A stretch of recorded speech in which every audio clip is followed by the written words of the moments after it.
네, 여러분 안녕하십니까? 안정영입니다. 시간이 진짜 빠른 것 같아요.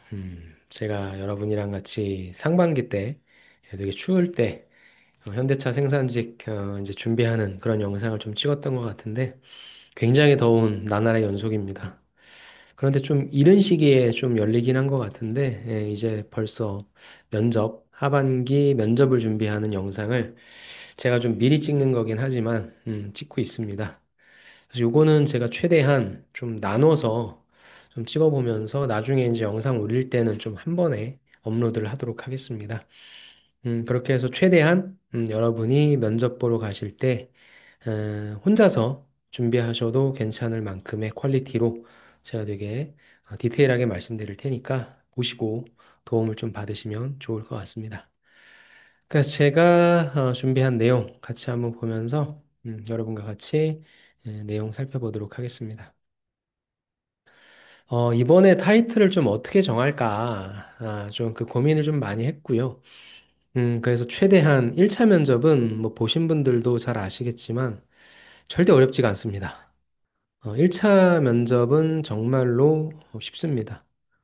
대신에 뭐 질문이 어려운 것도 아니고, 그다음 질문이 뭐 많이 주어지는 것도 아니라서 여러분이 나는 남들과 차별화된 답변을 어떻게 할 것인가, 이거에 대한 고민은 좀 하셨으면 좋겠어요. 그래서 저는 정말로 많은 질문들에 대한 답변을 하려고 하시지 말고, 최대한 질문은 좀 줄이고, 많은 질문에 대해서 답변하시려고 하지 마시고, 질문은 최대한 좀 줄이시고, 어떤 질문이 나오든지 간에 항상 생각하셔야 될 거는 모든 질문에 대한 의도는 뭐 직무 역량일 테니까 내가 이 질문을 통해서 어떤 구조로 대답해서 이 면접관한테 차별화된 답변을 할 수 있을 것인가. 그걸 좀 생각하시면 좋을 것 같아요. 그래서 제가 여기 블로그에도 좀 넣어놨긴 했는데 제가 2023년도 상반기부터 했단 말이죠. 23 두 개, 24 두 개, 그다음에 25상 해서 5번의 면접을 저도 같이 이제 겪으면서 이제 면접의 특징이란 거를 정확히 파악할 수 있었고 여기 제가 적어놨지만 1차 면접은 절대 어렵지 않습니다. 그리고 나오는 질문들이 거의 뻔하기 때문에 제가 최대한 줄여서 여러분과 함께 요 16가지 질문으로서 1차 면접을 좀 완벽하게 대응할 수 있게 해드리려고 했습니다. 자, 그래서 절대 어렵지 않은 1차 면접 어떻게 준비하면 좋을지 가장 효율적인 방법론을 저랑 같이 볼게요. 그래서 이제 이 부분은 제가 저번 상반기 때 올렸었던 면접 자료. 그다음에 요거는 이제 제가 하반기 때에 임원 면접을 또 따로 올렸었죠. 그래서 그 자료. 그다음에 이게 이제 하반기 때 면접 자료고요. 그다음에 이게 아마 상반기 때 면접 자료일 겁니다. 그리고 제가 사실 블로그에는 올리지 않았지만 제 유튜브를 보시면 아마 지금 이 블로그에는 없는데 제가 이 블로그에다가 또 유튜브를 링크를 달아드릴 수 있으면 아니면 여러분이 여기에 들어가셔서 보시면 유튜브 링크가 있으니까 그것만 보셔도 뭐 괜찮습니다. 왜냐하면 이제 제가 이렇게 16가지 질문밖에 준비 안 하셔도 됩니다라고 하면 여러분 입장에서는 솔직히 좀 불안하시죠. 그러다 보니까 또 다른 질문은 뭐 하면 좋을까요? 라고 하시는데 그런 분들한테는 다른 요 블로그들을 좀 보셔라. 그렇게 해서 질문 많이 늘리셔봤자 뭐 좋을 거 없어요. 이 16가지만 확실하게 대답할 수 있으면 합격하실 수 있으니까 오버하지 마시고 특히나 여러분이 이 면접을 지난 상반기 때도 그렇지만 바로 봤어요. 진행을 바로 했기 때문에 준비하실 수 있는 시간이 뭐 그렇게 넉넉하진 않을 겁니다.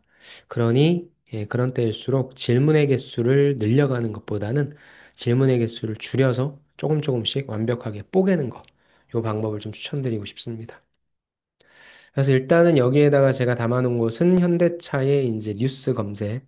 그러니까 요거 해놓으니까 사실상 여러분이 이거 사실 뭐 가니까 생산직한테는 묻지도 않는데 이거 봐야 되냐. 묻지 않는다라고 해서 보지 않는다는 것은 저는 굉장히 큰 실기라고 생각하고요. 현대차의 이제 뉴스를 보시면 이게 또 오늘 시점과 여러분이 면접 보러 가시는 시점, 뭐 여러분이 이 방송을 보시는 시점마다 다 다르잖아요. 그러니까 우리를 둘러싸고 있는 환경이 매일매일 변하는 것처럼 기업을 둘러싸고 있는 환경도 매일 변하거든요. 그렇다면은 딱 변한 우리가 뉴스에서 보는 거는 결과값만 보잖아요. 그럼 그 결과값을 외우는 게 무슨 소용이 있겠습니까? 결과값을 외우는 것보다는 왜 이런 결과가 나오게 되었는지, 그러니까 지난 과거에 어떤 일들이 있었는지에 대한 배경을 쭉 파악하고 있으면, 아, 그러니까 이게 나왔구나. 그리고 당연히 현대차에 관련된 내용뿐만 아니라 현대차를 둘러싸고 있는 특히나 미국 시장 쪽에 있어서의 자동차 관세라든지 이런 부분. 오늘은 사실 그게 제일 컸고요. 그 다음에 뭐 테슬라가 로보택시를 또 다른 지역으로 확대하려고 한다. 그 다음에 그록4가 이제 테슬라 차량 안으로 들어온다 등등 자율주행 쪽으로 가고 있는 그런 분위기에 대한 기사가 있어요. 근데 이제 이 영상을 지금 찍고 있는 시점에서는 그런 기사가 지금 좀 많이 뜨고 있지만 아까 말씀드린 것처럼 뭐 면접을 보러 가시는 시점에서는 이게 또 다른 걸 수 있으니까 늘 어떤 흐름이 있는지를 파악하셔라. 그래서 지금 여러분이 아마 지금 이 시점에서는 이제 인적성 공부를 하실 거예요. 아직 서류 결과는 안 나왔고. 그렇다고 한다면 지금부터 하루에 내가 뭐 현대차 뉴스 읽는 게 오래 걸리지도 않잖아요. 그렇게 하면은 한 뭐 하루에 5분, 10분 정도만 투자하시면 될 것 같고, 저는 여러분도 뭐 자동차를 좋아하시면 자동차 유튜버는 구독을 하실 텐데, 저 같은 경우에는 항상 보는 게 이제 김한용의 모카랑 그다음에 장진택의 미디어 오토 요 두 개는 항상 보거든요. 진짜 그 두 개는 약간 미디어 같아서 그래서 뭐 그런 영상이라도 매일매일 보시면 자동차 전반적인 어떤 시장의 흐름도 알 수 있으니까 뭐 글을 읽는 게 좀 힘드시다라고 하면 뭐 이동하시면서 그런 유튜브를 틀어놓고 들으시는 것도 좀 좋을 것 같습니다. 그래서 요거는 이제 매일매일 들으시면, 아, 자동차 산업이 어떻구나. 현대차가 어떻구나. 전기차가 어떻구나. 그 다음에 뭐 자율주행이 어떻구나. 그런 지식들을 얻게 되고, 이제 그런 것들이 모이고 모여서 어디로 가냐면, 결국엔 현대차의 지원 동기, 그 다음에 현대차의 포부. 요런 식으로 좀 이렇게 포지셔닝 할 수 있거든요. 그래서 이 훈련을 좀 많이 했으면 좋겠어요. 예. 결국에는 뭐 제 여러분과 같이 하면서 제일 안타까운 게 뭐냐면, 여러분이 또 어디서 들으셔가지고 생산직 지원 동기를 얘기했더니 그거 말고 진짜 지원 동기를 얘기하라고 해서 뭐 안정적인 직장이니까 들어갑니다 등등 그런 진짜 없어 보이는 말씀만 많이 하시는데 그러면 면접관에 그거 안에 그냥 들어가는 거예요. 여러분이 평가자인데 뭐 니네가 채용 공고를 열었으니까 현대차 생산직은 정년까지 안정적으로 다닐 수 있으니까 뭐 연봉이 높으니까 이런 얘기하면 얼마나 없어 보입니까? 그게 진짜 지원 동기야. 그런 얘기를 하는 사람 내가 뽑아야 돼. 내가 무슨 자선 사업하는 것도 아니고 그렇잖아요. 그죠? 그러니까 실제 그럴지라도 면접에서는 진짜 솔직하게 있는 그대로 내 얘기를 하는 게 아니라 진짜 이 회사를 오기 위해 노력했다라고 하는 내용을 보여주셔야 돼요. 그게 면접관의 마음을 움직입니다. 웃기지 마. 너 이거 인터넷에서 막 쫙 그 기사 베낀 거지. 뭐 그렇게 해서 떨어뜨리는 사람 없어요. 시간을 투여한 부분이 면접장에서 보입니다. 그걸 좀 제발 공략하셔라. 그래서 요거 꼭 보시고요. 그다음에 현대차 실적, 내가 지원하는 회사가 그래도 지금 어느 정도의 실적을 내고 있는지 당연히 보셔야죠. 그래서 보실 때는 두 가지로 보시는 거예요. 옆에 있는 거는 왼쪽에 있는 거는 연간 실적. 근데 사실 이거는 현대차의 실적이라기보다는 현대차 그룹에 상장되지 않은 회사들도 있습니다. 예를 들어서 뭐 현대캐피탈도 있고요.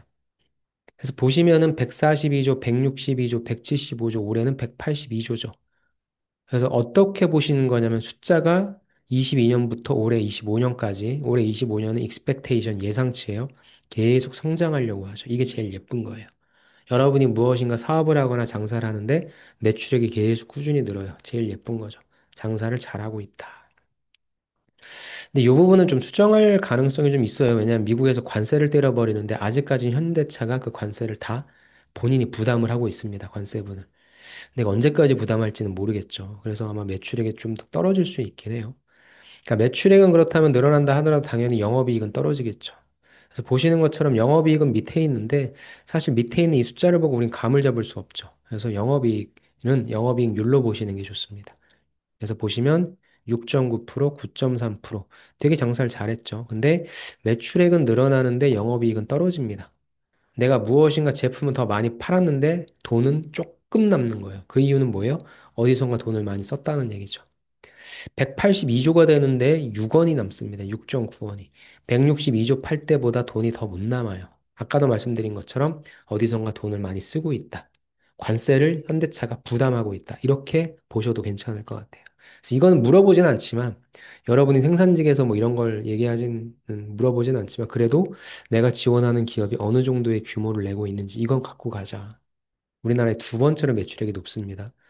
그 다음에 실질적으로 보셔야 되는 건 분기별이죠. 실적은 항상 3개월마다 쿼터제로 내죠. 그래서 보통 보시면 이제 2025년 아직 6월달 실적, 확정 실적이 안 나왔는데 항상 이렇게 분기 실적은 전년비 대비 45조였죠. 그랬는데 46조로서 조금 늘어났어요.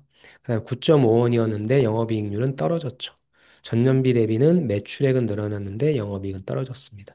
그다음 전분기 대비 44조에서 46조니까 역시 매출액은 늘어났고 영업이익률 떨어졌다. 영업이익률이 떨어지고 있죠. 그래서 그냥 자동차는 많이 판매는 하고 있는데 이익률은 떨어지고 있다. 그런 식으로 좀 감은 잡으시면 좋을 것 같고 이건 이제 제가 찍고 있는 시점에서는 익스펙테이션인데 이제 여러분이 면접 보러 가시는 시점에서는 확정 실적이 나올 거예요. 그것까지도 여러분이 좀 파악해 주시면 좋을 것 같습니다. 그래서 최근 분기 실적 체크하실 것은 매출액과 영업이익률이다. 이렇게 어느 기업에 면접을 보러 가신다 하면은 해당 기업의 뉴스 보시고 그다음에 해당 기업의 실적 공시돼 있다면 이렇게 실적까지도 체크해 주시면 너무 좋을 것 같아요. 현대차 주식은 갖고 계세요? 오늘 지금 굉장히 많이 떨어져 있는데 그런 분들이라면 더욱더 잘 보시겠죠. 좋습니다. 이렇게 해주시고요. 이제 본격적으로 넘어가서 제가 실제 기출된 질문들 여러분한테 뭐 면접 때 뭐 물어봤습니다. 뻔합니다.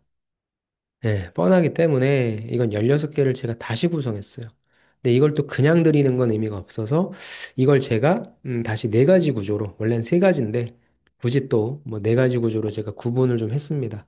그렇게 해서 이 질문을 왜 하는 걸까? 그 다음에 말씀드린 것처럼 그럼 어떻게 답변하면 좋을까? 여러분 그걸 항상 고민하셔야 돼요. 그러니까 내가 1차 면접장 가서 받는 질문은 보통 이 네 가지 구조 안에 들어와요. 그렇다면 이 질문은 왜 한 걸까? 그 다음에 어떻게 대답할까? 이것만을 생각하시면 됩니다. 그리고 여러분이 이 16개 만들어 놓은 답변 안에서 이게 다 써먹을 수 있는 거기 때문에 제발 내용을 막 이래저래 벌리지 마시고 여러분이 갖고 있는 내용으로 자꾸 수렴시키려고 하십시오. 좋습니다. 그렇게 해서 답변을 한번 만들어 볼 건데요. 첫 번째는 기본 질문군입니다. 기본 질문군은 제가 자기소개 해보세요.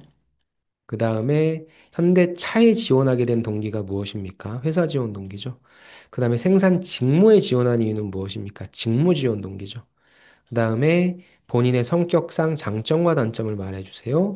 입사 후 목표나 포부를 말씀해 보세요. 그다음 마지막 할 말에 대해서 얘기해 주세요거든요. 즉, 이거는 여러분이 면접을 지금 막 눈앞에 닥쳤어요. 그럴 경우에는 어떤 질문이 나올지 모르잖아요. 그럼 여러분에게 반드시 궁금한 건 첫 번째 자기소개 해봐라.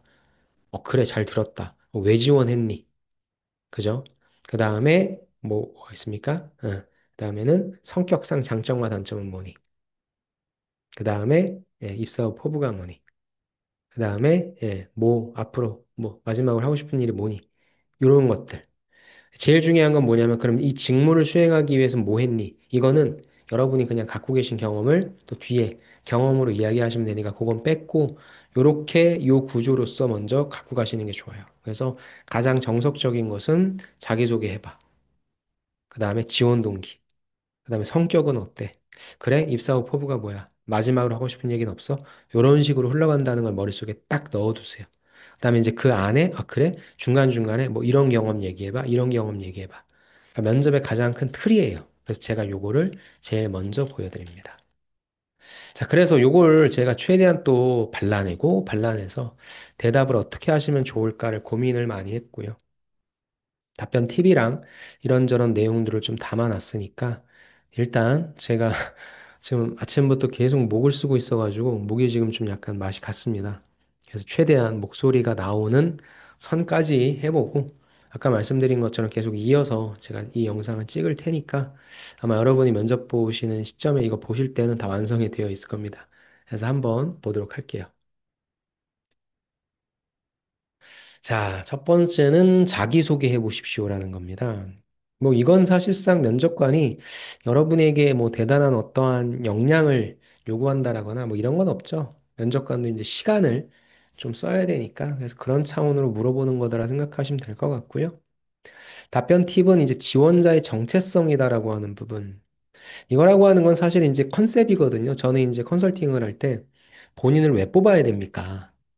그러니까 늘 생각하셔야 될 게 차별화된, 나를 차별화시켜서 어떻게 보여줄 수 있을까? 이걸 고민하셔야 되는 거기 때문에 그게 이제 정체성이란 단어로 좀 제가 치환을 시킨 거고요. 나는 어떤 컨셉을 보여줄 것인가?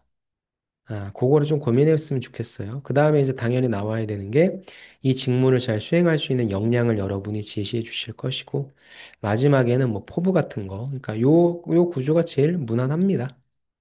그래서 뭐 작지만 확실한 개선을 실천하는 사람이다. 이게 나의 컨셉이죠.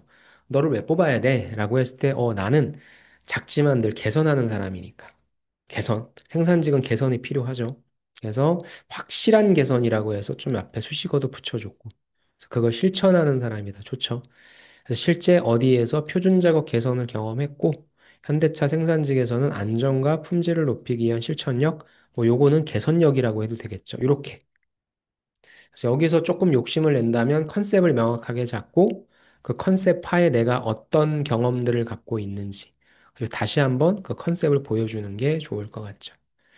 근데 이제 이걸 제가 이제 준비하면서 크게 이제 두 부류로 나뉘어요, 여러분이. 첫 번째는 유관 경력이 있는 분들이 있고요. 그 다음에 유관 경력이 없는 분들이 있습니다. 요걸 또 한번 제가 발란해 봤거든요.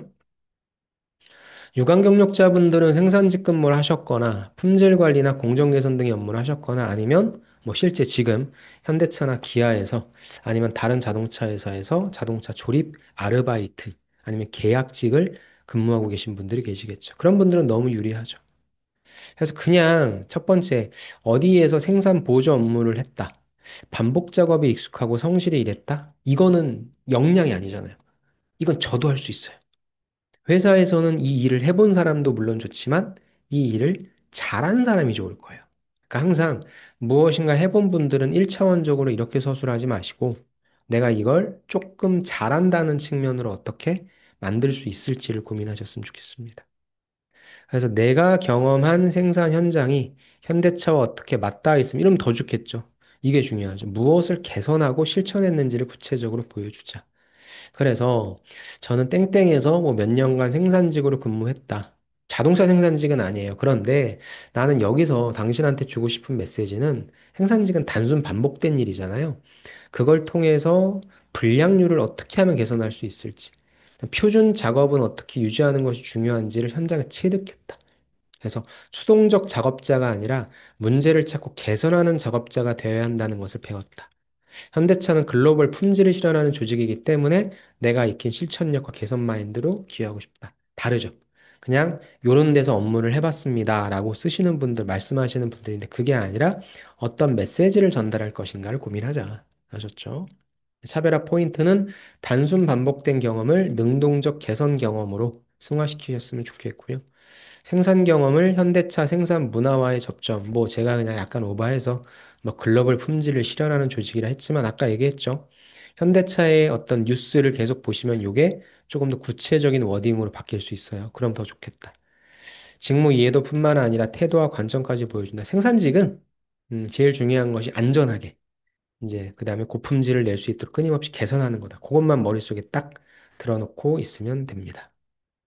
그래서 이분들은 사실 너무 쉽죠. 재밌고. 근데 이제 문제는 이분들이죠. 무경력자이신 분들, 비유관 경력자, 예를 들어 뭐 유통이다, 서비스다, 알바다, 그냥 군대 갔다 왔다, 요거밖에 없어요. 수송병이라도 하시면 좋지만 수송병분도 계셨고 운전병분도 계셨고 군종병도 계셨습니다. 왜냐면 군종병이 그 이렇게 운전을 하셔가지고 정말 다양한 분들이 계셨는데 이런 분들은 어떻게 할 겁니까? 뭐 군대에서 인내심 배웠다, 어떤 일이든 책임감 있게 할 수 있다, 아무 임팩트가 없죠. 그래서 경험은 다르지만 일단 이제 생산직에 필요한 핵심 역량, 그러니까 간접적인 걸로 가야죠. 위에는 직접적으로 생산직을 해봤다는데 이거는 그게 아니라 간접적인 걸로 가는 겁니다. 그래서 뭐 반복성, 숙련, 안전, 협업 이런 거에 적합한 성향과 훈련이 되어 있다는 점을 보여주시면 됩니다. 그래서 저는 패스트푸드에서 1년간 알바했어요. 그럼 여기서 뭘 얘기할 거냐? 역시 메시지를 뽑아야 되겠죠? 반복 작업 속에서도 빠르고 정확한 오퍼레이션의 중요성을 배웠다. 어우, 좋네요. 특히나 고객 앞에서의 실수는 곧 품질이다는 생각으로 항상 스스로 점검하고 기준을 지키려 노력했다. 이게 기술적으로 만드는 거예요. 이걸 의미 부여하는 겁니다. 그래서 여러분이 저랑하실 때 이제 제일 많이 요청하시는 거 할 때는 이제 저는 이 경력이 없는데 이걸 어떻게 뽑아줘서 면접은 보러 가야 되는데 어떻게 해야 됩니까? 라고 하면 이렇게 의미를 부여하시면 돼요. 그래서 간접 역량을 생각하시고 내가 여기서 어떤 얘기를 할 것인가 라는 거 아주 좋죠. 아주 잘 만들었죠. 그래서 이러한 습관과 태도는 생산직에서 요구하는 책임감과 집중력과 맞닿아 있다. 아주 좋죠. 직무와의 핵심 역량 연계 초점인데 직접적인 역량이 아니라 간접적인 역량을 떠올려서 연결시키자라는 거죠. 작은 행동 습관을 통해 직무적 합성을 논리적으로 설명하시면 좋고요. 이것도 좀 제가 포인트로 잡고 싶었는데 열정, 즉 일시적인 게 아니라 습관화된 태도 이런 부분을 좀 강조해서 신뢰감을 줄 수 있도록 만드는 거. 요걸 조금 말씀을 드리고 싶네요. 그래서 자기소개는 뭐 어떻게 하시는지 상관은 없는데 보통 이제 현대차 같은 경우에는 제가 해보니까 유관 경력을 갖고 계신 분들은 그걸 일을 잘했다에 이런 메시지를 주시는 게 좋고 그다음에 경력이 좀 없으신 분들은 간접적인 역량을 빨리 캐치해서 그것과 연결시키려고 하는 노력으로서 자기소개를 자신감 있고 긍정적인 모습을 해주시는 게 굉장히 좋을 것 같다. 그러니까 요게 이제 잘 통과가 되면 여러분이 면접에 좀 자신감이 붙어요. 근데 이제 이게 자신도 없고 그냥 1차원적인 서술을 하면 진짜 묻히는 거죠. 이게 특히나 다대다하기 때문에 또 비대면이기 때문에 그냥 묻혀버립니다. 그래서 자기소개 때 좀 그런 점들을 신경 써서 만들어 주시면 좋을 것 같습니다. 두 번째가 이제 현대차에 지원하게 된 동기는 무엇입니까? 이게 이제 여러분을 또 굉장히 괴롭히는 질문이죠. 그래서 일단은 여기까지만 제가 얘기를 좀 해드려야 될 것 같고요. 한번 여기까지 해보도록 하겠습니다. 자, 답변 팁은 뭐냐? 기업의 변화 방향이죠. 예를 들어서 뭐 전동화나 스마트 팩토리나 생산직이니까. 그 다음에 이 변화 방향에 내가 공감하는 이유 좀 넣어주고, 결국엔 이 지원 동기를 현대차기만 주구장창 해줄 수는 없잖아요. 나도 이걸 갖고 있으니까 니네가 가고자 하는 이쪽과 연결될 수 있다. 즉, 이제 나는 어느 정도 회사에 대한 이야기를 해준 다음에 내 얘기를 해줘야 되겠죠. 그래서 피상적인 브랜드 이미지가 아니라 제조 혁신의 흐름과 내 경험이 만난다. 이게 뭐예요? 결국엔 현대차가 지향하는 바람. 내가 여태까지 경험했던 거를 이제 이렇게 매칭을 시키는 그게 필요하다는 거예요. 그래서 일반적인 답변의 예시는 뭐냐면 국내 최고 기업이다. 연봉과 복지가 좋아서 지원했습니다. 좀 어이없죠. 근데 여러분이 이렇게 대답하신다니까요. 면접관이 꼬셔요. 너무 거창한데, 너무 자기적인데, 그런 거 말고, 진짜로 본인이 우리 회사를 지원한 이유가 뭐예요? 솔직하게 얘기하세요. 이렇게 넘어가요. 아니, 내가 이런 게 솔직하다고 하는데 어쩔 거야. 뭐 때문에 솔직하지 않다고 느끼는 거예요? 너무 기계식으로 외웠으니까. 그러니까 그거를 진짜 여러분이 다른 사람과 대화하듯이 말씀해 주시면 돼요. 예, 면접관님. 그렇게 생각하실 수 있는데 저는 진짜 제가 기업을 선택할 때, 그리고 특히나 제가 한 곳에서 이제 오래 있다가 아니면 완전히 제가 다른 곳으로 이직을 하는, 다른 지역이나 다른 산업으로 이직을 하는데 누구보다도 많은 고민을 했고, 그러면은 내가 이 고민할 때 있어서 무엇을 가지고 결정할까를 고민했다. 그게 바로 이 내용이다. 그게 국내 최고 기업이다. 이건 아니잖아요. 그게 나는 앞으로 자동차 산업은 계속적으로 성장할 것 같고 큰 기회가 있을 것 같다. 그래서 여기에 과감하게 지원한 거다. 이런 식으로 얘기하면 되는데, 네, 말씀드리겠습니다. 현대차에 지원한 이유는 기업의 변화 방향과 내가 공감하는 이유가 같기 때문입니다. 거기 진정성이 안 느껴지는 거예요. 그래서 내용을 굳이 바꾸려고 하지 마시고 그런 때일수록 여러분의 답변하시는 스피치를 조금 좀 자연스럽게 그렇게 하시는 걸 훨씬 더 추천드립니다. 이러면 넘어간 거예요. 이러면. 어릴 때부터 자동차에 관심 많았다? 어릴 때 많았는데 지금 성인이잖아. 그럼 그 중간에 뭐 했어? 그러니까 이게 나쁜 건 아니에요. 안 좋은 건 아닌데 이 다음에 뭐가 나와야 되냐면 이후에 어떤 노력을 했는지가 이제 나와야 되겠죠. 이렇게 딱 얘기하면 뭐합니까? 그러면 어릴 때 그렇게 좋아했는데 왜 그 다음엔 다른 일 했어요? 이런 식으로 또 질문이 들어오니까. 그냥 틀렸다는 건 아니라 이거 플러스 알파에 무엇을 넣을 것인가. 그걸 또 생각해 주시죠. 그래서 요걸 이제 회사 지원 동기를 어떻게 차별화할 수 있냐. 기업 철학, 뭐 나의 가치관 또는 경험, 직무 연계성 프레임인데 뭐 어렵죠. 근데 이제 진짜 그 분석한 내용을 넣어주라는 거죠. 첫 번째 전략형이죠. 스마트 팩토리나 미래 제조 기반이다. 현대차는 단순한 자동차 제조 기업을 넘어서 SDV와 전동화 기반으로 미래 모빌리티 산업을 선도하는 기업이죠. 모르겠어요. 진짜 이걸 할 수 있을지. 테슬라의 오토파일럿을 갖고 와야 되지 않을까? 특히나 생산 현장에서도 스마트 팩토리, 자동화, 품질 분석 시스템 같은 기술 고도화. 즉, 나는 현대차를 바라볼 때 요게 아니라 요걸로 보는 거죠. 나는 작업 표준화와 품질 유지 경험이 있으며 반복 속에서도 개선을 찾거든.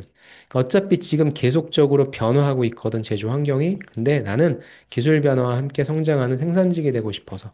그러니까 현대차를 자동차 제조 기업이 아니라 어떤 최첨단으로 가고 있고, 그다음에 그 안에서 생산직이 어떤 역할을 하는지에 대한 그 관점으로 얘기를 한 거죠. 좋습니다. 그다음 문화형이죠. 안전 품질 중심의 조직 문화 기반. 현대차는 무엇보다 품질은 곧 고객 신뢰라는 철학을 실현하기 위해서 조직 전반에서 표준 작업 안전 관리를 철저히 준수하는 기업을 알고 있다. 뭐 실제 뭐 이것 가지고 수상한 내역이 있거나 어떤 레퍼런스가 있으면 그걸 더 언급해줘도 괜찮겠죠. 나는 작은 실수도 큰 불량으로 이어질 수 있다는 점을 직접 경험한 적이 있어서 규율과 기준을 중시하는 태도를 꾸준히 길러왔고 나는 이런 측면의 조직 문화에 깊이 공감하며 그 일원이 되고 싶어 지원했다. 즉, 나는 현대차를 왜 지원했냐면 이 관점에서 기업을 분석한 거잖아요. 이렇게 얘기를 해주면 되는 거죠. 그 다음에 요게 이제 살짝 솔직하게라는 부분도 있긴 한데 성장 경로와 조직의 기회를 연결하는 거죠. 저는 다양한 직무를 고민했었어요. 네, 생산직의 단순 반복이라는 인식보다 현장 리더로 성장하는 시작점이다. 의미를 좀 부여한 거죠. 네, 현대차는 체계적인 교육, 공정관 이동 기회가 잘 마련되어 있어서 단순히 일하는 자리가 아닌 배우고 성장하는 일터야. 그래서 생산의 기본기를 현장에서 다지며 팀 내 핵심 인력으로 성장하고 싶어 지원하게 되었다. 요런 내용. 그래서 요거는 뭐가 맞다, 뭐가 틀리다는 건 아니라 제가 여기서 말씀드리려고 했던 건 이렇게만 대답하지 말자. 그래서 내가 이 해당 기업을 어떤 관점으로 분석할 것인가. 다양한 관점도 좋아요. 근데 이제 여러분이 나는 현대차의 자동차 판매량을 좀 늘리는 데 기여하고 싶다? 물론 맞긴 하죠. 왜냐면은 품질이 좋은 자동차를 만들어야만 소비자들의 선택을 할 테니까. 근데 사실상 그거를 직접적으로 연결되는 건 영업 마케팅 쪽이라 그건 좋지 않은 거죠. 대신에 제조 쪽에 있어서 생산 쪽에 있어서 어떤 이슈가 있을까? 아까 말씀드렸던 기사에서 그런 걸 좀 찾았으면 좋겠고. 그럼 여긴 없지만 제가 이전에 블로그에 올려놨던 건 뭐냐면 제일 좋은 거는 현대차가 지금 어떤 방향으로 가고 있는지. 실제 지금 현대차의 전략은 전기차. 오늘 제가 유튜브를 봤는데 아까 말씀드렸던 모카도 보고 미디어토도 봤는데 오늘 그게 풀린 것 같아요. 다 릴리즈가 됐던 게 뭐였냐면 아이오닉 6N 엠바고가 풀린 것 같더라고요. 그래서 뭐 그거 대대적으로 홍보하고 있는데 전 아무리 봐도 아이오닉 6는 너무 못생긴 것 같습니다. 그래서 사고 싶은 생각이 뭐 일절 들지도 않는데 아무튼 전기차를 그래도 뭐 한두 대씩은 내놓고 있긴 해요. 음. 그런데 이제 실질적으로 지금 우리 전기차에 대한 니즈가 캐즘이라고 하죠. 대중화로 가기 전에 일시적 수요 중단 현상을 캐즘이라고 하는데 그것보다는 지금은 뭐 다 하이브리드로 가고 있고 병행하는 그런 전략이라서 그런 관점으로 써주셔도 괜찮을 것 같고. 즉, 너무 많잖아요. 그래서 제가 만약에 생산직을 지원한다라고 하면 저는 아까 말씀드린 거 지금 미국 시장 쪽에서도 관세 때문에 힘들고 전 세계 경쟁이 치열해지고 있잖아요. 그럼 그런 가운데에서 소비자들이 어떤 차를 선택할 것인가? 그럼 저는 가급적이면 합리적인 가격에 좋은 품질의 차, 잘 고장나지 않고, 그 다음에 그 품질을 계속적으로 유지하는 내구성이 좋은 차라고 생각하고, 그런 차를 내가 만들어야 된다. 지금과 같은 시점에서. 경기도 좀 안 좋고 가격 경쟁이 심해지고 있고 자동차의 패러다임이 변하려고 할 때 고객들한텐 품질 좋은 차를 잘 만들어줘야 고객들이 이 차가 좋은 차구나라고 인식할 수 있는 시점이라 저는 그런 걸 좀 포커싱해서 그럼 지금 자동차 시장은 어떻고 현대차는 어떻게 하고 있고 생산직의 역할은 이거라서 난 지원했다. 그렇게 얘기해 보세요. 그럼 면접관이 야, 웃기지 마. 이런 거나 얘기해. 이러겠어요? 아니, 그렇게 안 해요. 야, 우리 지원자분은 우리 현대차로 오시기 위해서 준비를 많이 하셨네요. 이게 제일 좋은 시그널이에요. 아까 말씀드렸지만 여러분이 시간을 얼마나 쏟으셨는지가 신기하게 보이고 들립니다. 아셨죠? 그래서 그런 식의 고퀄리티의 답변을 만드시면 너무너무 좋을 것 같아요. 이게 진짜 중요합니다. 여러분이 갖고 있는 경험은 사실 생산직이 뭐가 그렇게 힘듭니까? 뭐가 그렇게 어려워? 여러분이 뭐 반도체 집적화된, 미세화된 공정을 수행하는 것도 아닌데요. 그렇죠. 죄송하지만. 그래서 누구나 다 할 수 있는 일이고, 중요한 부분은, 이 분들이 고민하시는 걸 나도 고민했다는 내용을 얘기해 주시는 게 정말로 중요하다. 그래서 2번, 지원 동기도 그렇게 한번 만들어 주시면 좋을 것 같습니다. 3번, 이제 직무 지원 동기거든요. 요거는 제가 이제 더 이상 말을 하는 게 좀 힘들 것 같아서 일단 여기까지 말씀드리고 이어서 또 찍어서 또 연결시켜 드리겠습니다. 네, 그러면은 이제 3번 보도록 하겠습니다. 네, 그럼 이번에는 우리 세 번째 질문 보도록 하겠습니다. 세 번째 질문은 생산직에 지원한 이유는 무엇입니까? 바로 생산 직무에 지원한 직무 지원 동기를 좀 묻고 있는 부분입니다. 그래서 답변 팁은 뭐 반복과 숙련, 그다음에 협업 중심이라는 직무 특성, 이거에 관련된 질문은 뒤에 또 나오긴 할 거예요. 요거에 관련된 직무 특성, 그다음에 이제 나의 성향 또는 경험을 이제 연결시키는 게 필요하죠. 그래서 뭐 반복되는 작업 속에서 개선 포인트를 찾아내는데 흥미를 느꼈습니다. 와 같은 문장은 직무 적합성을 드러낸다고 되어 있는데, 자, 일반적인 답변의 예시가 있어요. 뭐 기계 다루는 걸 좋아한다. 그다음 뭐 체력에 자신 있고 책임감이 있다. 그다음에 뭐 안정적인 직업이다. 이게 계속 얘기하는 거지만 틀린 건 절대 아닙니다. 그런데 이제 이렇게 얘기했을 때에 여러분이 면접 평가자다라고 한다면 좋은 점수를 줄 수는 없겠죠. 물론 뭐 마이너스 점수를 주는 건 아니겠지만 차별화된 답변을 해서 좋은 점수를 가져가야 되는 전략이기 때문에 차별화 전략을 생각하자. 그랬을 때는 직무 본질, 위에서 뭐 언급한 뭐 이런 직무에 대한 본질을 좀 알고 있고 이걸 나의 특성이나 경험, 그 다음에 성장 관점으로 구조화시키자는 거죠.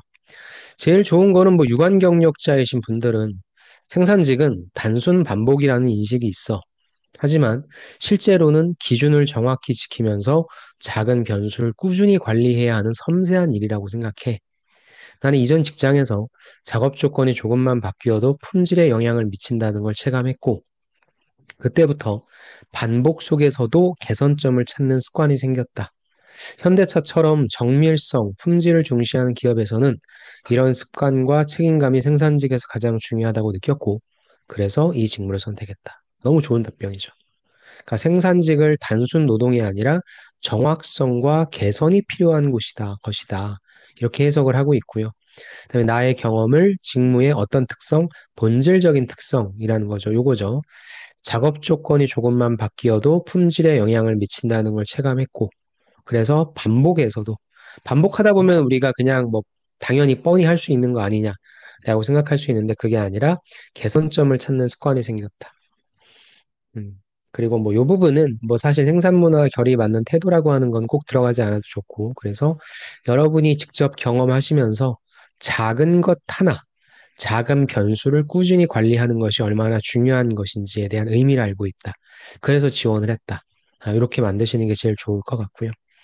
그다음 무경력자나 간접 경험이 갖고 계신 분들은 생산직은 반복적인 업무이지만 간접 역량으로 빼야 돼요.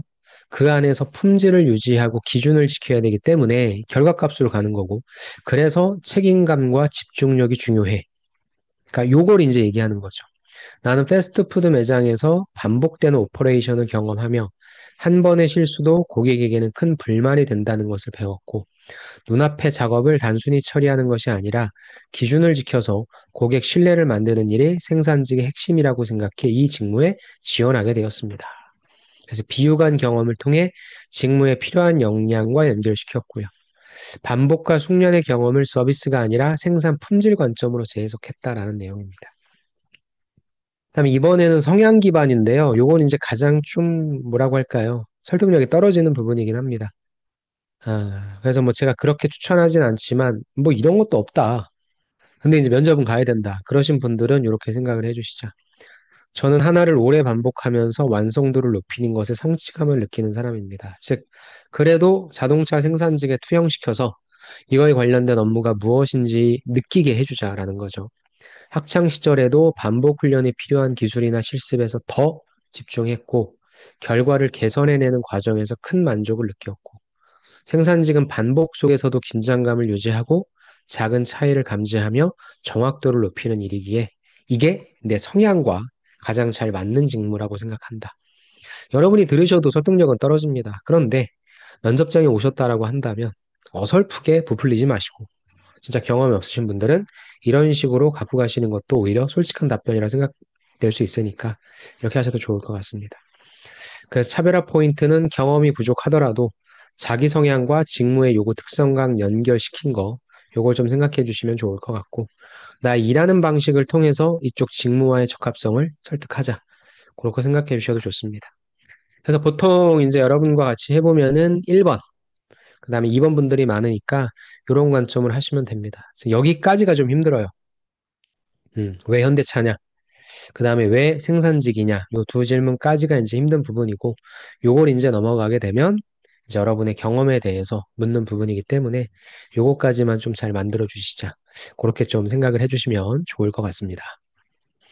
그럼 네 번째는 뭐 쉬워서 제가 금방 넘어갔어요. 본인의 성격 장점과 단점을 말해 주십시오. 답변 팁은 장점은 뭐 현장과 관련된 특성이죠. 책임감이나 꼼꼼함이나 지속성 등 이쪽 생산직에 관련된 그래서 필요한 어떤 속성을 이야기해 주시면 좋고요. 단점은 조직 내 개선하려는 태도 중심으로 그다음에 단점은 변화 노력을 함께 제시하셔야 되고요. 단점을 많이 물어보니까 단점이라고 하는 부분을 좀 보수적으로 갖고 가신다 하면 뭐 두 개, 세 개 정도도 만드셔도 좋을 것 같습니다. 그리고 면접이기 때문에 말씀을 드리는데 면접은 여러분이 말씀하시는 요 장점과 단점을 느낄 수 있잖아요.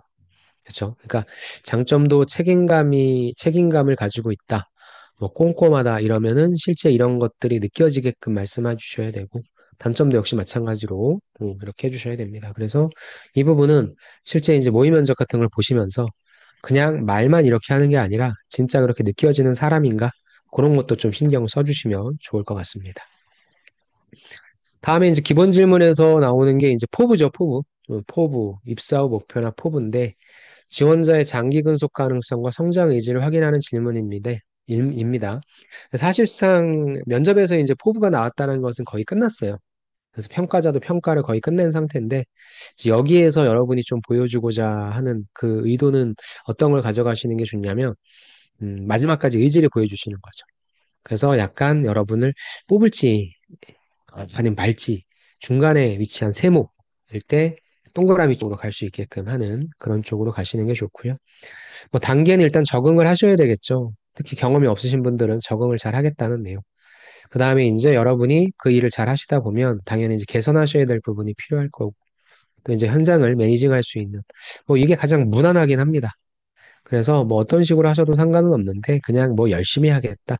요것보다는 어떻게 성장할지를 그래도 머릿속에 좀 그려갖고 가자. 그래서 뭐 꼭 정규직이 되고 싶습니다. 뭐 팀에 도움이 되는 인재가 되겠습니다. 꾸준히 배우고 성장하겠습니다.처럼 너무 뻔한 말들, 의미 없는 말들 하지 마시고 차별화 전략을 역시 갖고 가자. 그래서 유관 경력자 또는 기술을 갖고 계신 분들은 입사 초기에는 내가 맡은 공정을 완벽하게 숙지하고 현장 규칙과 안전 기준을 철저히 내재화하는 것을 최우선 목표로 해서 품질 이상 발생했을 때 빠르게 원인을 파악하고 조치할 수 있도록 숙련도를 높이고 싶다. 좋죠. 장기적으로는 공정 개선 제안이나 후배 작업자 교육에도 참여해서 결국에 품질과 생산성 향상에 기여하는 현장 리더로 성장하고 싶다. 좋죠. 그래서 단순히 열심히 하겠다가 아니라 구체적으로 무엇을 할 것인지에 대한 계획을 좀 얘기해주고 그래서 여기서 중요시 여기는 게 자기 숙련, 개선 기여, 리더 성장 흐름을 좀 반영했고요. 차별화 예시 두 번째는 이제 비경력자이신 분들. 현장에서는 정확성과 반복 숙련이 가장 중요하다고 알고 있어요.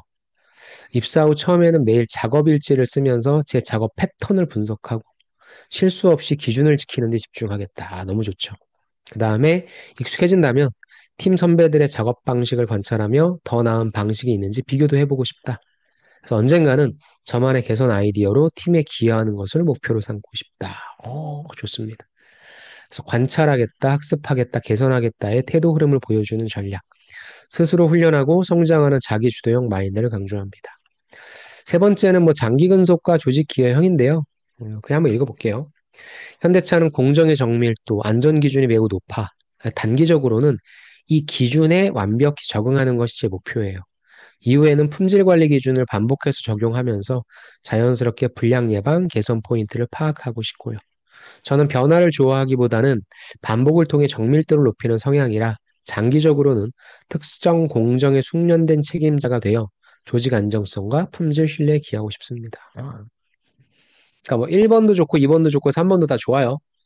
그러니까 단순히 열심히 하겠다, 최선을 다하겠다라기보다는 그래도 구체적으로 무엇을 하고 싶은지를 얘기해 주시면 좋을 것 같고 여기엔 없지만 분명히 이제 뭐 현대차 어떤 차를 좋아하냐 뭐 이런 질문들도 나올 수 있거든요. 그러면 이제 그런 차, 내가 좋아하는 차를 이제 만들고 싶다부터 출발해서 현대차가 지금 지향하고 있는 타종까지 이야기하는 그런 구체성을 가지고 말씀해 주셔도 좋을 것 같긴 합니다.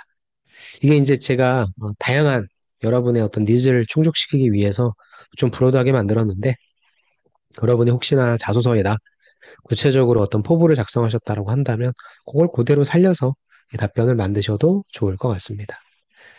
자, 그다음에 이제 기본 질문의 마지막 여섯 번째는 마지막으로 하고 싶은 말이죠. 하고 싶은 말. 이건 사실 정해져 있진 않아요. 마지막으로 하고 싶은 말은 일단 지원 과정에 대한 감사, 뭐 면접 전까지 불러주셔서 감사합니다 하셔야 될 거고. 제일 중요한 게 저는 이겁니다. 자기소개 때 내가 무슨 말을 했는가. 자기소개는 제일 처음에 얘기한 거죠. 그럼 제일 처음에 나는 여기를 왜 지원했는지, 어떤 강점이 있는지를 얘기했잖아요. 마지막이 되면 이제 다 잊어버리거든요. 여러분의 또 면접 내용만 듣고 있는 게 아니니까 또 완전 새로운 걸 이야기하신다라기보다는 자기소개 때 이 사람이 얘기했던 걸 또 잊어버릴 수 있으니까 내가 말하고자 하는 말 다시 강조해서 아, 이 지원자는 나에게 어떤 강점이 있구나라고 하는 부분을 얘기했었지. 이걸 다시 인식시켜주자. 그러니까 평가자한테 다양한 것들을 계속 매겨줘봤자 소화도 못하고요. 하나를 제대로 매겨주는 게 좋아요. 그래서 내가 제일 처음에 자기소개 때 어떤 메시지를 전달했지? 그럼 마지막에도 이 메시지를 전달하자. 이렇게 욕심을 부리지 마시고 이렇게 말씀하시는 게 좋으니까 마지막 할 말 같은 경우에는 일단 요걸 생각해 주시면서 요렇게 가주시고 혹시나 또 달라질 수도 있어요. 여러분이 준비하셨는데 질문하지 않은 게 있다면 그걸 대답해 주셔도 좋고 아니면은 뭐 대답을 했던 게 있는데 좀 잘못 얘기했다.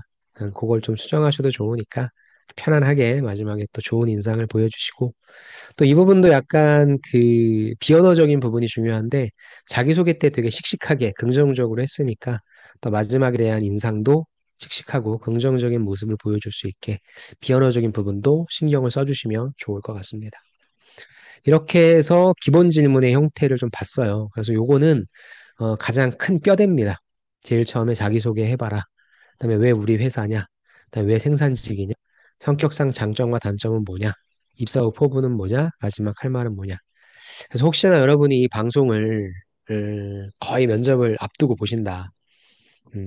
그렇다고 한다면 뭐 다양한 질문들을 소화하긴 힘드시잖아요. 그런 경우엔 이렇게 딱 여섯 가지만 갖고 가시면 어찌됐건 나머진 다 여러분이 이제 말씀하실 다 경험 기반이거든요.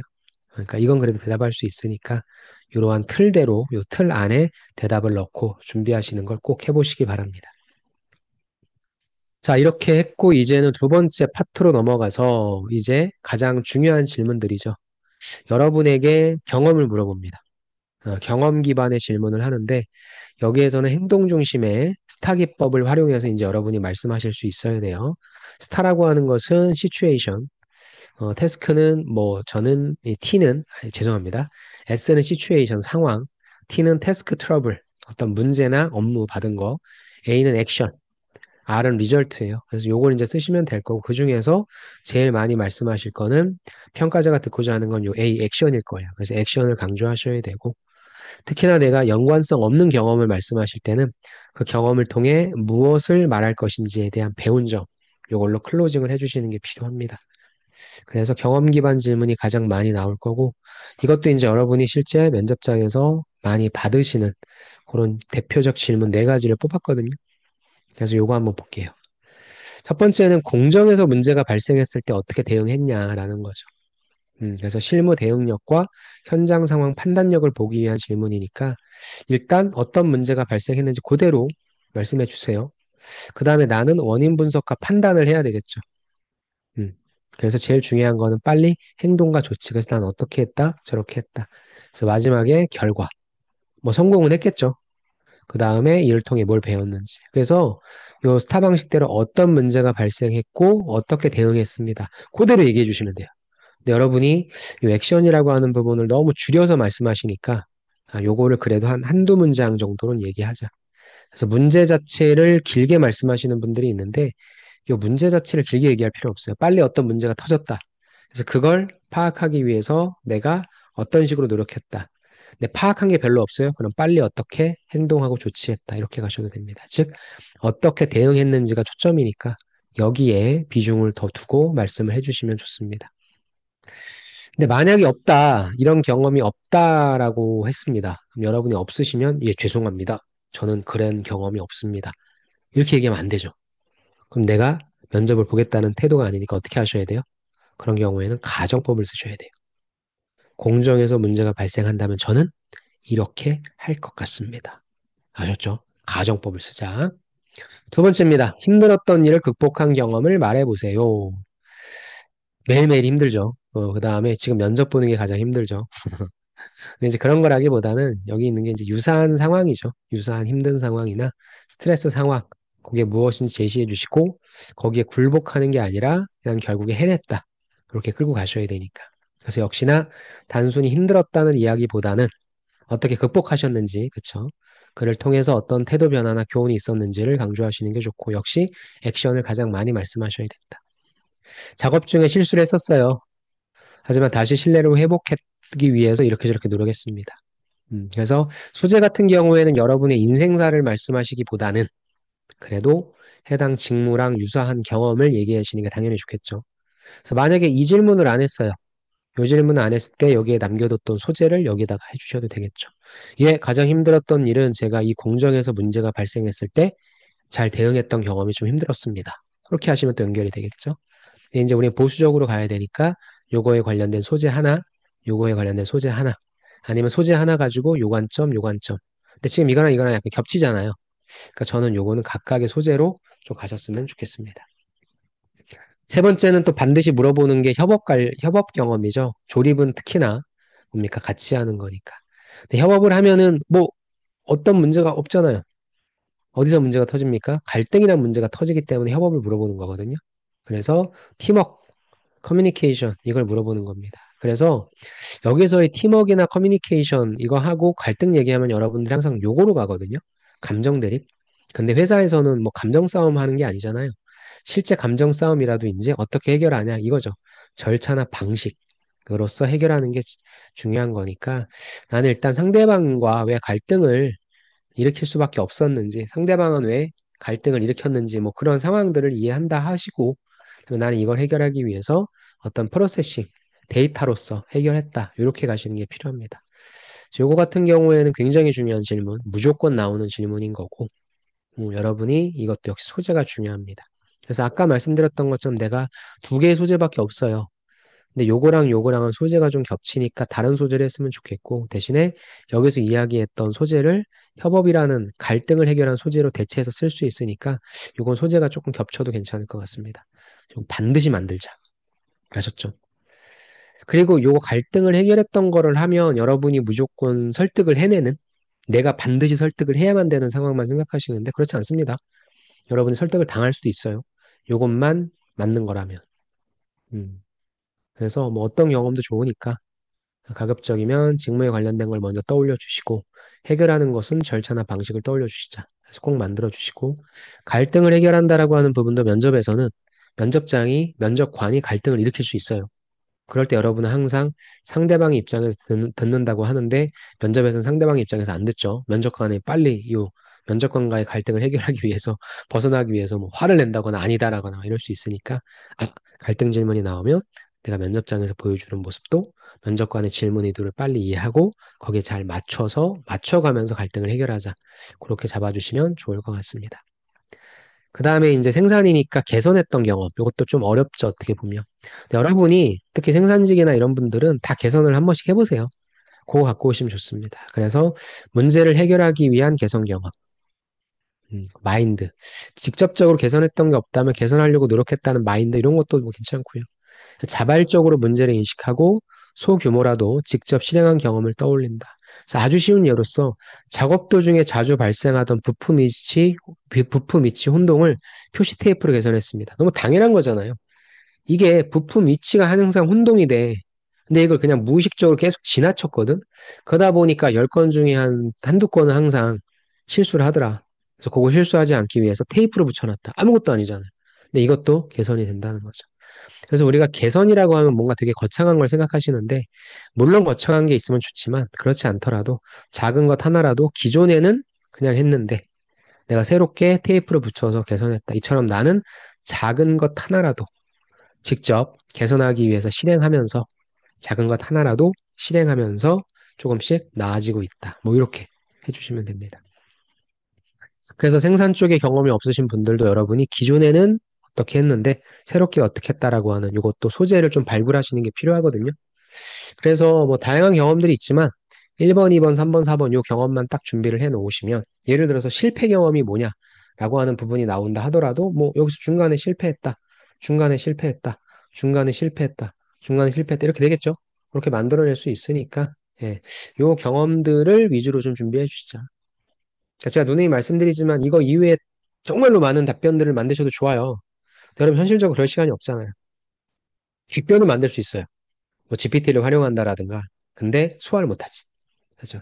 그래서 면접 답변은 자꾸 많은 질문을 늘리는 게 아니라 제가 말씀드린 계속 질문을 최소화시켜야 돼요. 단권화시켜야 됩니다. 그래서 제가 이것도 줄이고 줄여서 이렇게 만든 거긴 한데 여기에서 다 어차피 파생될 수 있습니다. 그걸 훈련하시면 되는 거니까 이 경험은 네 가지 정도로서 좀 만들어 주시면 좋을 것 같습니다. 자, 그 다음에는 이번에 이제 직무에 관련된 이해와 역량 기반 질문이거든요. 그래서 어떻게 보면은 뭐 2번 질문과 겹칠 수도 있는데 뭐가 다르냐면 2번 질문 같은 경우에는 이제 여러분 경험에서 물어보는 거예요. 그러니까 관점을 여러분이 갖고 계신 경험에서 도출시키는 거고 3번 같은 경우에는 이제 생산직의 관점에서 도출을 시키는 겁니다. 그러니까 여러분이 이것과 직접적으로 연관된 경험이 없을 수는 있어요. 그래도 역시 이번처럼 없으면 가정법을 써서라도 다른 경험을 갖고 와서라도 말씀하시면 되니까 이 3번을 이제 한번 살펴보도록 하겠습니다. 네, 그러면 세 번째 볼게요.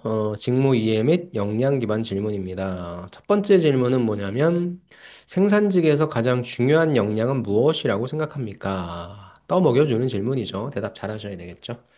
직무 분석 능력과 우선순위 판단력을 확인하는데, 뭐 이 부분은 정답은 없어요. 여러분이 말씀하시는 게 정답인 게, 왜? 내가 품질을 얘기할 거야 라고 한다면, 왜 그 이유? 그 다음에 결국엔 여러분이 갖고 계신 경험, 요걸 연결시키는 게 필요하기 때문에, 품질도 좋고, 안전도 좋고, 정확성도 좋고, 협업도 좋다. 그 핵심 키워드 중에 하나를 선택하시고 여러분이 그 뒷받침할 수 있는 경험, 갖고 계신 경험을 연결시킬 수 있는 키워드를 선택하자. 이게 중요한 거니까 그렇게 보시면 좋을 것 같습니다. 그래서 이거 같은 경우에는 어찌됐건 이렇게 질문이 딱 나온다라고 하면 어떤 역량만 필요하다라고 대답하지 마시고 그러면 이제 그거 관련된 경험을 듣고자 하는 거잖아요. 뭐 다 맞는 말이니까. 그래서 이렇게 질문 나오면 이제 여러분 머릿속에 아, 내가 갖고 있는 가장 대표 경험을 이야기해야 되겠구나. 어, 아니면은 자기소개 때 여러분이 역량을 말씀하실 거니까 거기서도 자기소개 때 말씀하신 게 아마 요걸 말씀하실 거예요. 그러면은 저는 이거라고 생각합니다. 아까 자기소개 때도 말씀드렸지만 그 이유는 무엇입니다. 그 다음에 빨리 나는 내 스토리로 끌고 가야 된다. 그렇게 생각해 주시면 좋을 것 같아요. 그래서 무조건 나올 수 있는 질문인데, 예, 첫 번째는 어떤 역량만 대답하지 말자. 더 중요한 건 뒤에 있어서의 내 경험을 뒷받침해 주는 것이다. 자, 두 번째, 품질 이상이 발생했을 때 대처 방법을 설명해 보세요. 라는 거죠. 이거는 품질 관리 절차와 판단력을 보는 질문인데, 사실 여러분이 관련된 경험이 있으시면 뭐 그대로 해주시면 돼요. 근데 이제 없다라고 한다면 사실 요런 경험은 없지만 나는 요렇게 할 것이다라는 역시 가정법을 쓰시면 됩니다.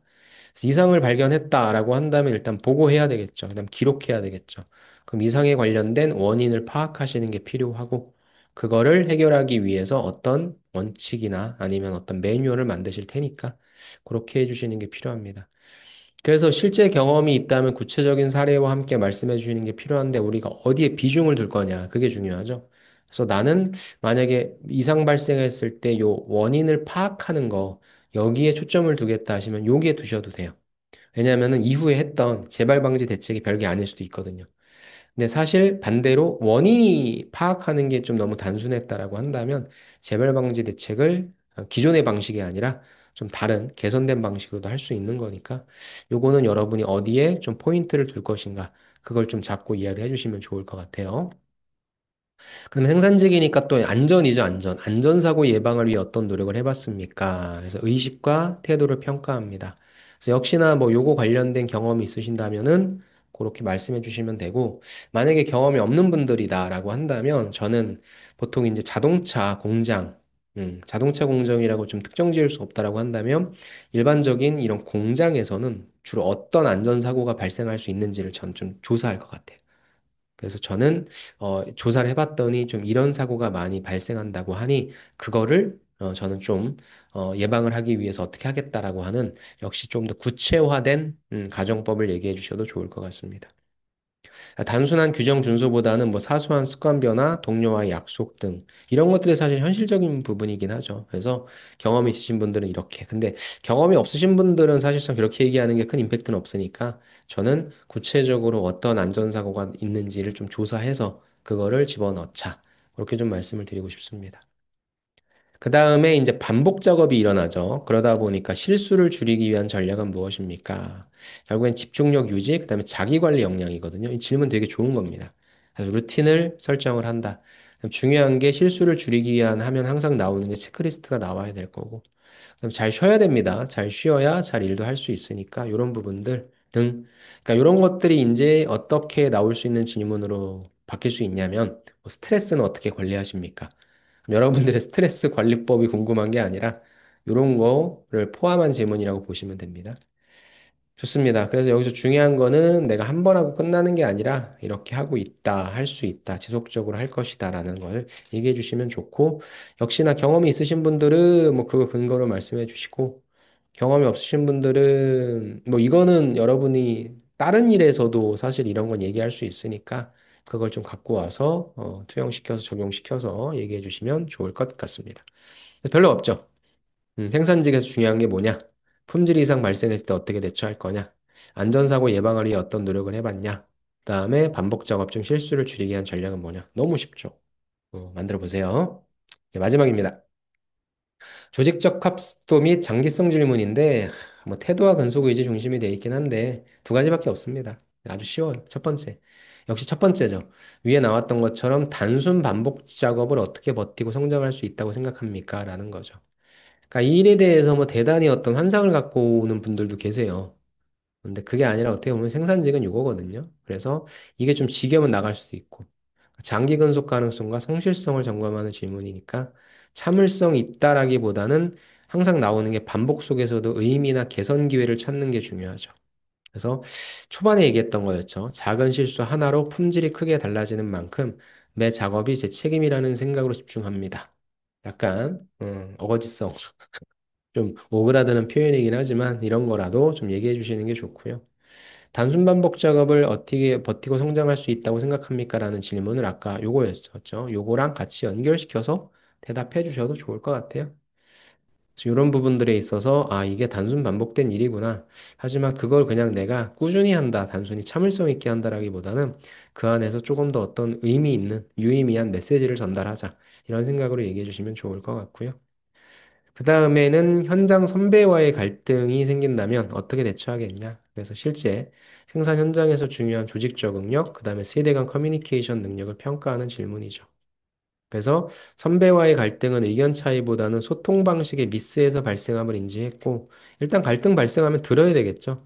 듣고 존중해주면서 접근하겠다는 태도를 보여줍니다. 그래서 초기에는 먼저 듣고 배우는 자세로 접근하되, 제 입장도 예의를 갖춰서 전달하며 오해가 생기지 않도록 노력하겠다. 그래서 신뢰가 쌓이면 더 좋은 협업으로 이어질 수 있다고 생각합니다. 등등. 키워드가 좀 있죠. 그래서 먼저 듣고 배우는 자세, 예의 갖추겠다. 그다음에 오해 생기지 않도록 하겠다, 신뢰 쌓겠다, 나중에 더 좋은 협업이 이어지도록 하겠다 등 이런 식으로 말씀하시면 됩니다. 그리고 뭐 제가 이런 질문도 여기에 넣진 않았는데 이전에 했던 것 질문 중에 뭐 조직 적합도 및 장기성 기반 질문에서는 뭐 우리 현대차에 대해서 알고 있는 거 좀 얘기해봐라. 그다음에 어느 공장에서 일해보고 싶냐? 그런 것들. 그래서 어느 공장에서 일해보고 싶다라는 것도 그냥 그것만 얘기하는 게 아니라 내가 주로 이런 자동차를 만들어 보고 싶은데 그 자동차가 여기에 있으니까 여기서 생산해 보고 싶다. 그런 것들이 사실상 이 친구가 좀 많이 조사해 왔구나. 그런 거거든요. 그래서 저는 이제 당연히 그런 것들은 여러분이 아실 거라 생각하기 때문에 뺐긴 했는데 뭐 그런 질문들, 자동차 특히 관심 없으신 분들도 자동차에 관심 가지셔야 돼요.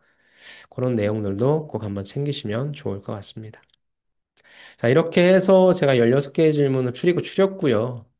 거의 반드시 나온다고 봐야 할 핵심 문항들입니다. 그러니까 여기 있는 것만 잘 준비하셔도 충분히 대응하시니까. 그리고 나서 걱정되시면 플러스 알파 하십시오. 여기에 나와 있는 거 제발 소화 많이 하셨으면 좋겠어요. 개별 준비도 중요하지만 답변과 일관성이 중요합니다. 나는 나가서 고품질의 제품을 만들 수 있다. 품질 이상 없게 만들 수 있다를 어필하는 건지, 안전하게 작업할 수 있다는 걸 어필하려고 하는 건지, 그 여러분의 어떤 메시지, 자기소개 때 말씀하시는 그 메시지에 투영시켜서 모든 답변들이 거기에 따라 들어갈 수 있도록 일관성 있게 만드시면 좋을 것 같고요. 제발 부탁인데, 부디 너무 많은 질문에 홍수 속에서 힘들어하지 마시고, 위의 질문들 제대로 준비하셔서 잘 준비하시기 바랍니다. 또 제가 여러분 컨설팅하면서 많이 아쉬운 점은 충분한 연습 시간 확보를 안 하시거나 못 해주시는 점입니다. 그래서 면접을 보러 가는 분들이 당장에 면접 보시는 분들이 있고 기간이 넉넉하신 분들이 있는데 당장에 보러 가시는 분들은 확보가 안 되죠. 그러면 역시 욕심 부리시면 안 돼요.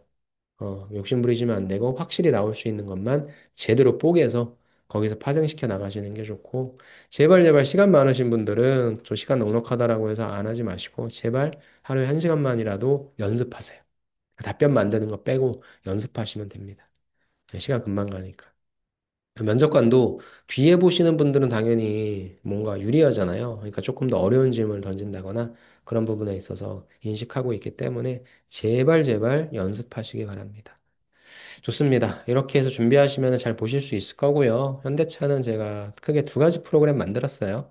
첫 번째는 현직자 직무특강 이건 제가 상반기 때부터 올려놨는데 요거 보시면 어떤 일을 하는지에 대해서 감을 잡으실 수 있어서 요거 간단하게 보셔도 좋을 것 같고요.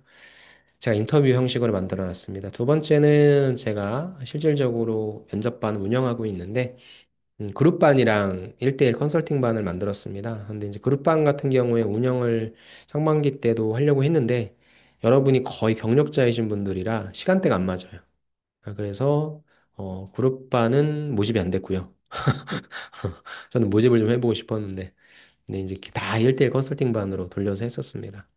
그래서 이번에도 그룹반은 열긴 할 겁니다. 그래서 혹시나 여러분이 니즈가 있으신 분들이 있다라고 하면 그룹반으로 운영할 거고 대면 그다음에 비대면 그래서 전국에 계신 분들과 같이 했는데 뭐 대면이 하고 싶으신 분들은 대면으로 여기 서울 여기 사당역에 있습니다. 그래서 여기 오셔도 좋고 비대면으로 온라인 줌으로는 언제든지 저랑 맞추시면 되니까 이번에 잘 같이 준비하셔서 여러분이 원하시는 현대차 꼭 합격하시면 너무너무 좋을 것 같습니다. 자, 이렇게 해서 제가 좀 며칠 동안 좀 나눠서 좀 찍습니다. 그래서 여러분이 아마 이 영상은 같이 합쳐져 있는 영상을 보실 텐데 부디 잘 보셔가지고 원하시는 곳에 꼭 일단 1차 면접이죠. 원하시는 현대차의 1차 면접은 쉬워요. 쉬우니까 잘 보셔서 1등으로 합격하겠다는 생각으로서 만들어 주시면 좋을 것 같습니다. 수고 많이 하셨고요. 궁금한 사항들은 뭐 언제든지 여기 유튜브 댓글이나 블로그 댓글에 달아주시면 좋을 것 같고, 여러분이 취업하시는 그날까지 최선을 다하도록 하겠습니다. 현대차는 내년까지는 많이 뽑는다고 하니까, 그래도 빨리 들어가는 게 낫겠죠. 잘 준비해 보시기 바랍니다. 아무튼 여러분들 응원하고요. 여러분의 합격을 기원하겠습니다. 네, 그럼 여기서 마치겠습니다. 감사합니다.